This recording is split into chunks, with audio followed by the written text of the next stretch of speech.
Good morning students. Today in English class we discuss about modal auxiliary verb. In last video we discussed what is auxiliary verbs and how many kinds of auxiliary verbs are there.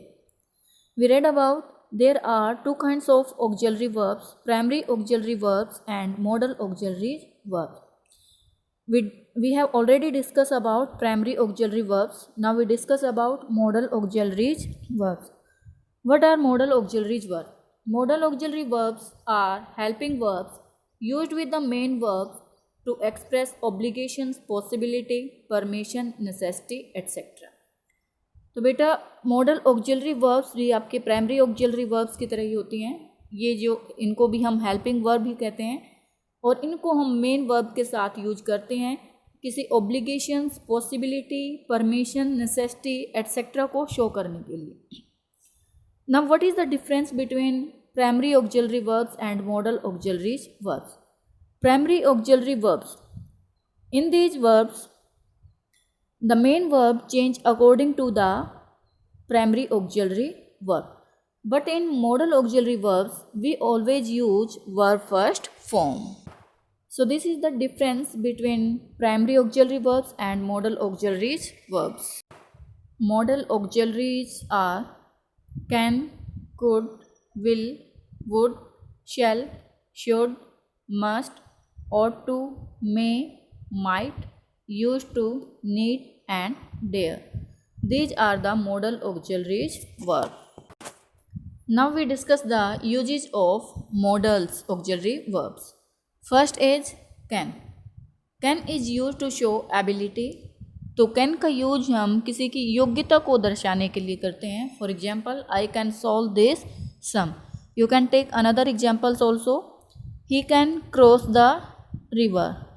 He can solve this difficult some.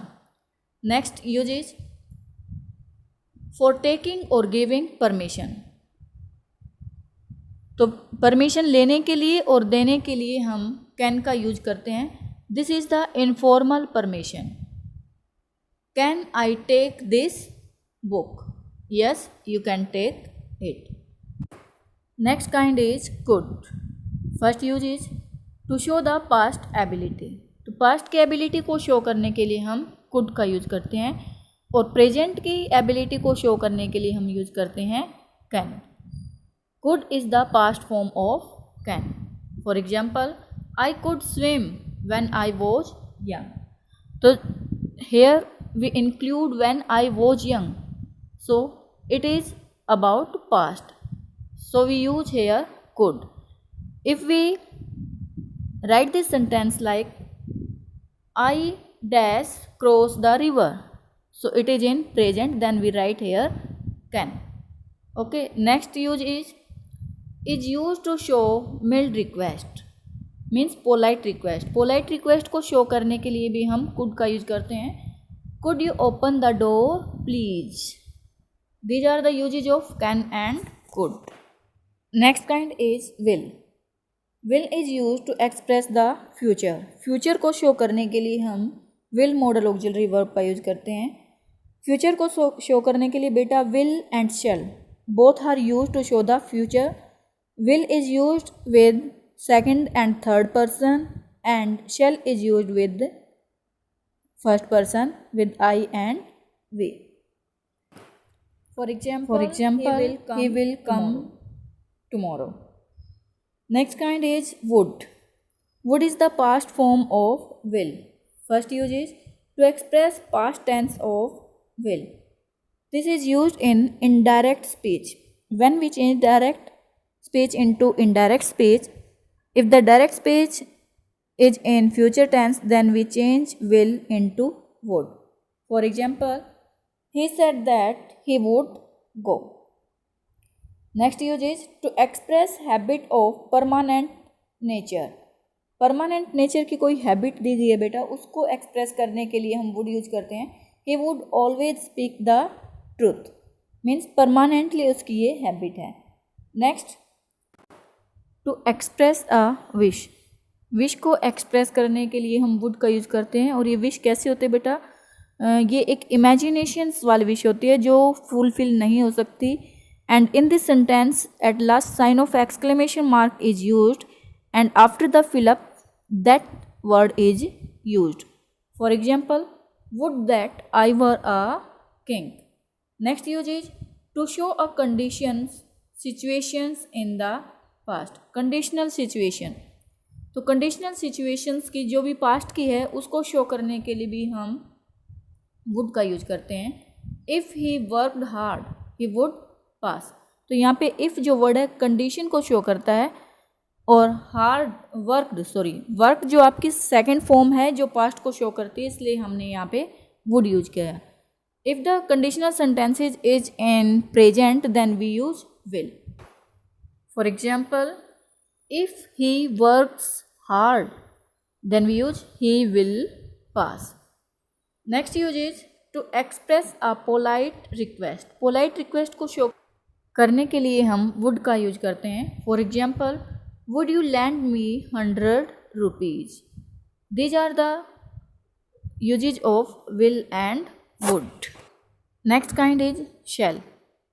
It is use to express the future. ये हम already discuss कर चुके हैं। तो future को show करने के लिए हम शेल का यूज करते हैं with I and way.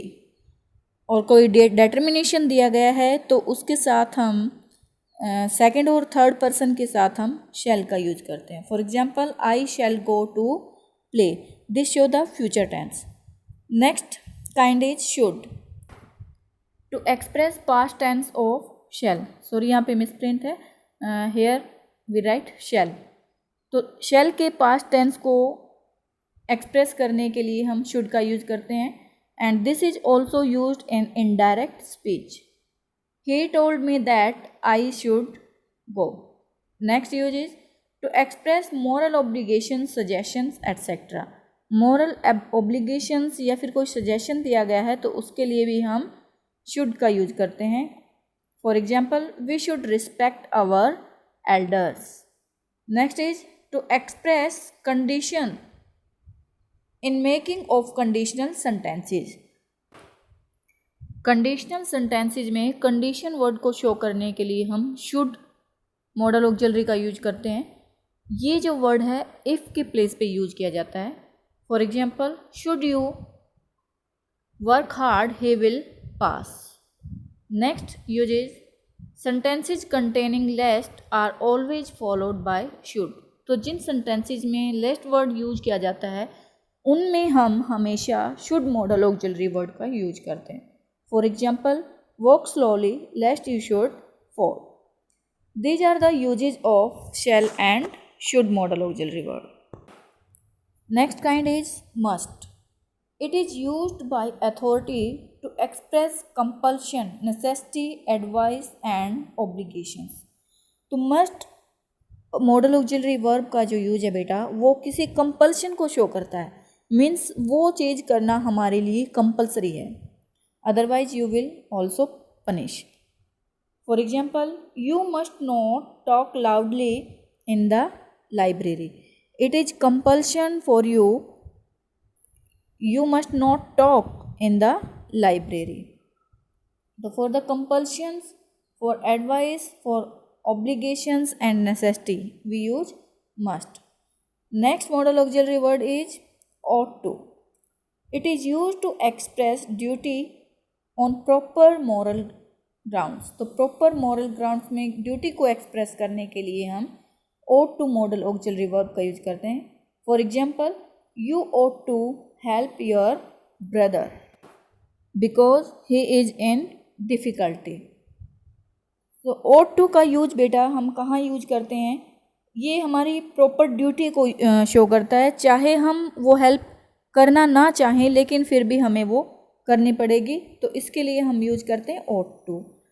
Must, should and ought to. These are the same modal auxiliary verbs which we use with moral obligations. To show the moral obligations, we use should, must and ought to. Ought is always follow to with it. These are the uses of must and ought to. Next kind is may. The uses of may modal auxiliary verb are: first use is probability, something that is likely to happen.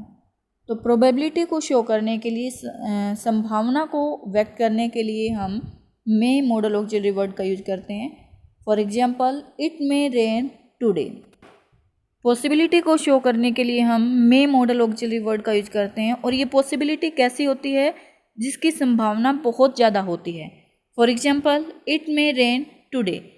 It may rain today because the sky is covered with sky, so there is more possibility for the raining. Next use is permission. That is a formal permission taken from a senior in age, post or position. तो permission लेने के लिए या देने के लिए हम may modal auxiliary word का यूज करते हैं. और ये परमिशन कैसी होती है? ये फॉर्मल परमिशन होती है जो हम किसी अपने सीनियर से या अपने से एज में बड़े से, पोस्ट में या पोजीशंस में हमसे बेस्ट हो, तो उससे हम जब परमिशन लेते हैं तो वहाँ पर हम यूज करते हैं may modal auxiliary. For example, may I come in sir. Next use is for blessing और प्रेइंग. ब्लेसिंग और प्रेइंग को शो करने के लिए भी हम may modal auxiliary word use करते हैं. और ऐसे सेंटेंसेज में in the last we use sign of exclamation mark. May God bless you. Next kind is might. Past probability, a probability that was in the past. तो past की संभावना को show करने के लिए हम माइट वर्ड का यूज करते हैं. For example, Rohan worked hard so that he might pass. Here worked is the second form, so it show the past. These are the usages of may and might modal auxiliary verbs. Next kind is use to. Used to is used to express a habit in the past, a habit that does not have a present or future. तो किसी past की habit को express करने के लिए हम use to modal auxiliary word का use करते हैं. और ये हैबिट ऐसी होती है जो ना ही तो प्रेजेंट में हो और ना ही आगे कभी फ्यूचर में होगी. For example, he use to drink before marriage. Next kind is need. It is use to indicate requirement. किसी की आवश्यकता को शो करने के लिए हम नीड वर्ड का यूज करते हैं. For example, I have already paid him, you need not pay him. Need and dare, both of these modal auxiliary words are used in negative और interrogative sentences. If the sentence is in negative or interrogative, then we use need or dare modal auxiliary word. But if the sentence is in affirmative, then we don't use need. Then need and dare works as a main verb, not a helping verb. Okay बेटा, तो model auxiliary need और dare का हम use negative और interrogative sentences में करते हैं. आई have already paid him, you need not pay him. तो आवश्यकता का न होना या आवश्यकता के बारे में क्वेश्चन पुट किए जाना, तो उसके लिए हम यूज करते हैं need. Next example, next kind is dare. To take risk, to be courageous enough to try to do something.